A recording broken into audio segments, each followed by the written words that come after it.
ചവിട്ടിത്തേക്കാൻ നിന്ന് കൊടുത്തിട്ടല്ലേ? അല്ല, ഈ സങ്കടപ്പെടേണ്ടി വരുന്നത് ചവിട്ടിത്തേക്കാനായിട്ട് നിന്ന് കൊടുത്തിട്ടാണോ അല്ലേ? ഏറ്റവും ആദ്യം ഒരു വഴക്കുണ്ടായപ്പോ, ഏറ്റവും ആദ്യം നിങ്ങൾ വേദനിക്കപ്പെട്ടപ്പോ, ഏറ്റവും ആദ്യം നിങ്ങൾക്ക് നേരെ കൈ ഉയർന്നപ്പോ നിന്ന് കൊണ്ടത് കൊണ്ടാണ്, അത് കൃത്യമായി അതിലൂടെ കടന്നുപോയത് കൊണ്ടാണ് ഇപ്പോഴും നിങ്ങൾക്ക് അത് അനുഭവിക്കേണ്ടി വരുന്നത്. ശരിയല്ലേ? നമ്മൾ ഈ ചവിട്ടുമെത്തകളാകുക എന്നൊക്കെ പറയുന്നത് ഒരു ഒറ്റയടിക്ക് സംഭവിക്കുന്ന ഒരു കാര്യമൊന്നുമില്ല. നനഞ്ഞ ഇടമേ മനുഷ്യൻ കുളിച്ചു. നമ്മുടെ കഴിവില്ലായ്മകളെയോ നമ്മുടെ ഓവർ വിധേയത്വത്തെ ഒക്കെയാണ് അത് സൂചിപ്പിക്കുന്നത് അല്ലേ? ചവിട്ടി തേക്കാൻ നിന്നോടുക്കരുത്. നിങ്ങൾക്ക് അങ്ങനെ ഒരു ഫീൽ ഉണ്ടെങ്കിൽ, ഞാൻ ചവിട്ടി തേക്കപ്പെടുകയാണ്, അങ്ങനെ ഒരു ഫീൽ നിങ്ങളുടെ മനസ്സിലുണ്ടെങ്കിൽ പ്രിയപ്പെട്ടവരെ, എത്രയും വേഗം കളത്തിൽ നിന്ന് പോകണമെന്നേ. Change the circle. പറയാൻ എളുപ്പമാണ്, ഈ ഇതിങ്ങനെ അല്ലെങ്കിൽ ചവിട്ടി തേക്കപ്പെടുന്നതിനേക്കാളും നല്ലത് അല്ലേ? ഒറ്റയ്ക്കൊരിടത്ത് പോയി ജീവിക്കാൻ നിങ്ങൾക്ക് പറ്റാകുകയൊന്നുമില്ല.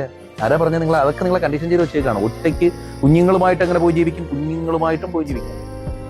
എത്രയോ പുരുഷന്മാരുണ്ട് ഈ പറഞ്ഞ പോലെ സിംഗിൾ പാരന്റിങ്ങിലൂടെ കടന്നു പോകുന്നത്. എത്രയോ സ്ത്രീകളുണ്ട് അന്തസ്സായിട്ട് പുരുഷനില്ലാതെ കുഞ്ഞുങ്ങളെ വളർത്തിക്കൊണ്ടുവരുന്നവർ. അവിടെ പറ്റാകെ നമ്മുടെ ഒരു ഡിഗ്നിറ്റി, അല്ലെങ്കിൽ നമ്മുടെ ഒരു വില, അതല്ലെങ്കിൽ നമ്മുടെ ഒരു അവകാശങ്ങൾ, ഇനി അതുപോലെ നമ്മുടെ ഒരു സെൽഫ് റെസ്പെക്ട് എന്നൊക്കെ പറയുന്നത്, നമ്മുടെ ഒരു ആദരവുണ്ട്. നമ്മൾ അതിനെ ഒരാളെടുത്തിട്ട് ഇങ്ങനെ പന്താടാൻ നിന്ന് കൊടുത്തുടന്നേ. മറ്റെന്തിനേക്കാളും നിങ്ങൾ ചിലപ്പോൾ ഈ പറഞ്ഞ പോലെ സൗഹൃദങ്ങൾ തമ്മിൽ അങ്ങോട്ടും ഇങ്ങോട്ടൊക്കെ ഒന്നും രണ്ടും പറഞ്ഞ് വഴക്കായി, അല്ലെങ്കിൽ അങ്ങോട്ടും ഇങ്ങോട്ടൊക്കെ ശാരീരികമായിട്ട് ഉപദ്രവിച്ചു എന്നൊക്കെ പറയുന്നത് പോലെ അല്ല. പാർട്ട്ണർഷിപ്പിനകത്തെ ശാരീരികമായ ഉപദ്രവവും ഇമോഷണൽ ഡാമേജും വല്ലാത്ത ട്രോമയാണത്. എന്തുമാത്രം മനുഷ്യരാണ് ഓരോ ദിവസവും അതിലൂടെ കടന്നു പോകുന്നത്.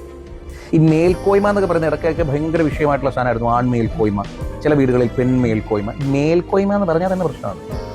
പാർട്ട്നേഴ്സ് എന്ന പദത്തിന്റെ അർത്ഥം ഈക്വലി പ്രാധാന്യമുള്ള രണ്ട് വ്യക്തികൾ അവരുടെ ലൈഫ് പാർട്ട്നേഴ്സായിട്ട്, അതല്ലെങ്കിൽ ഷെയർ ചെയ്തുകൊണ്ട്, പാർട്ട് ചെയ്തുകൊണ്ട് പോകുന്നു എന്നുള്ളതാണ്. അപ്പൊ ആ പാർട്ട്നേഴ്സ് ആണെങ്കിൽ 100% ആ രീതിയിൽ തന്നെ ആയിരിക്കണം. അല്ലാണ്ട് ഒരാളുടെ മുകളിലാണ്, മറ്റേയാൾ ഒരുപാട് താഴെയാണ് എന്നതല്ല.